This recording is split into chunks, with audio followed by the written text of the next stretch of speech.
Nahirap ako maglinis. Ayan oh. Hirap linisin yung conservatory. Pag winter kasi, nag-mold na yan. Ganda ng araw pero linis na linis. Nalinis na rin ang iba.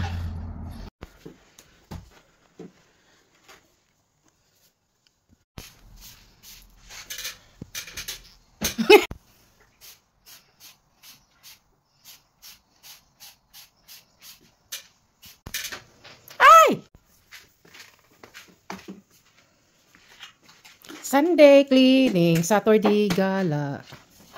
Kalat, kalat, kalat.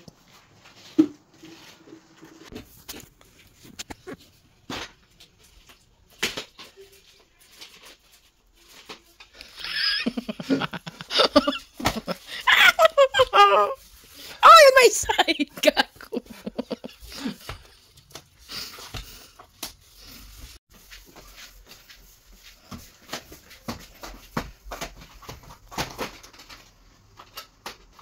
Kasi cleaning the conservatory. Ayan oh. Ang daming ang hirap maglinis. Hindi ko abot. Si sweetheart naman sa ilalim, ako naman sa ibabaw. Ito ako dun oh. Ang daming dumi. Summer na dito kaya kailangan na maglinis. Ayan oh. Kinalakal ko sa taas guys. Ang daming dumi doon sa taas. Tumubo na sa bubong yung kaya natanggal ko na. Nagulat siya, kala niya unggoy ako. Alam naman sanay na sanay tayo dyan. Makyat kaysa magbayad pa. So inakyat ko sa taas. Ayan.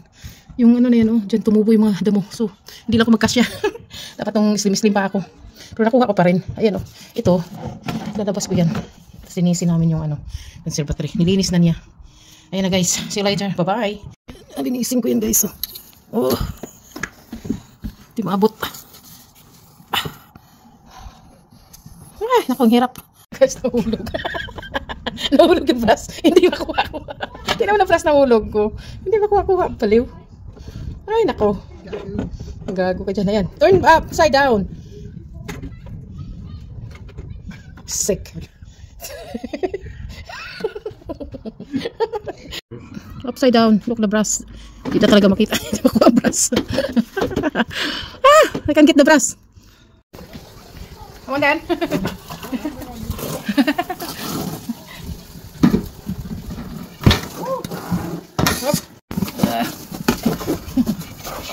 Ayan oh. Ang hirap maglinis ng conservatory guys. Ayan. Summer na. Ang hirap. Ang hirap. Ito ako sa bathroom namin. Ayan oh. Hindi ginagamit tong bathroom na to eh. Dito ako dumaan. Kasi hindi ako kasya dito. Ay nako, hirap maglinis. Gago. Here. Here that side. Gago. Ang hirap. Oh. Here malabo. Ang hirap maglinis ng conservatory. Ayan oh. Ang dumi-dumi pag winter kasi yan. Oh, grabe. Ayan. Ano ba nangyari sa aking glass? Ang hirap maglinis. Malinis na ba ang iba? Gago. Ay! Gating wet. Gago. Sira ulo. Hirap maglinis ng conservatory.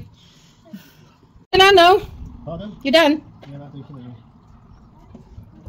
Alulod. Ayan na guys oh. Medyo malinis-linis na pero hindi talaga malinis. Ang hirap eh. Ayan, mahal kasi magpalinis ng conservatory. Kaya ayan muna. Saka na lang. Yan na guys, bye-bye. Ito guys, shower. Itong bathroom na to, ito namin ginagamit kasi dito yung mga dalawa kong anak, nagbakasyon. Yung isa kong anak na dito nag-shower. Nagbatab. Yung isa, may sarili. Ngayon ko na napasok, ang dumi-dumi. Tinan mo.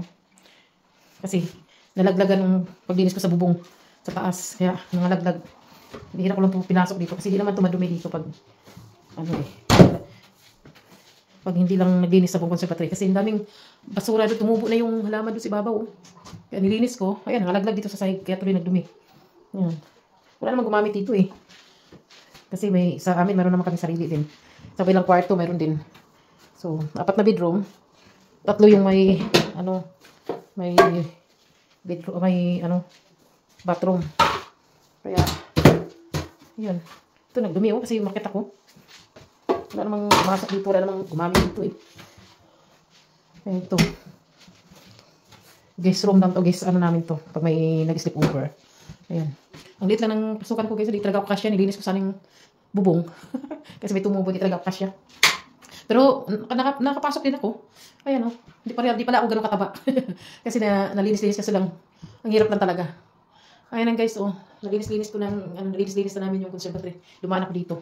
Kasi doon ang hirap. Mayroon kasi cabinet doon. Sa kabilang bitana. Eh, ito lang guys. Batab namin. Hindi ginagamit kasi meron naman kami doon sa kabila. Ay, ang hirap maglinis. Yan guys. Ang hirap maglinis.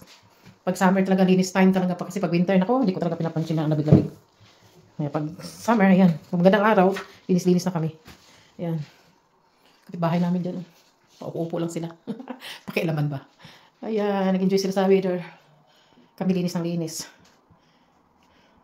Wala na yung puno doon sa ibabaw guys. May mga puno. Puno ng may tumubo ng plant ba. Nilinis ko.